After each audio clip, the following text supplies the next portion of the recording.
దేశ సార్వభౌమత్వానికి భంగం కలిగించేందుకు ఉగ్రవాదులు కుట్ర పన్నారా? కేంద్ర ప్రభుత్వాన్ని పడగొట్టేందుకు ప్లాన్ చేశారా? దేశంలో ఎన్ఐఏ దాడులు ఇందుకేనా? టెర్రరిస్టుల టార్గెట్ ఏంటి? సోదాల్లో తేలిన అంశాలేంటి? ఉగ్రవాదుల నెట్వర్క్ కి బ్రేకులు వేసేందుకు దేశవ్యాప్తంగా ఎన్ఐఏ సోదాలు నిర్వహిస్తోంది. తెలుగు రాష్ట్రాలు సహా 10 రాష్ట్రాల్లో 20 ప్రాంతాల్లో ఏకకాలంలో ఎన్ఐఏ బృందాలు మిరపదాడులకు దిగాయి.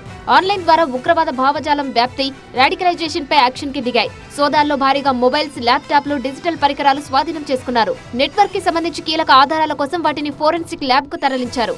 విజయవాడలో నమోదైన కేసు ఆధారంగా ఎన్ఐఏ అధికారులు దర్యాప్తు ముమ్మరం చేశారు. ఈ కేసులో ఇప్పటి వరకు మైనర్ సహా 11 మంది నిందితులను అరెస్టు చేశారు. గత ఏడాది మార్చిలో విజయవాడ పోలీసులు ప్రధాన నిందితుడు రెహ్మతుల్లా షరీఫ్ మహమ్మద్ ఇంట్లో జరిపిన తనిఖీలతో ఈ కుట్ర బయటపడింది. ముందుగా అరెస్ట్ అయిన నిందితుల డిజిటల్ డివైజ్లు, కాల్ డేటా ఆధారంగా తాజా దాడులు చేపట్టినట్టు ఎన్ఐఏ ప్రకటించింది.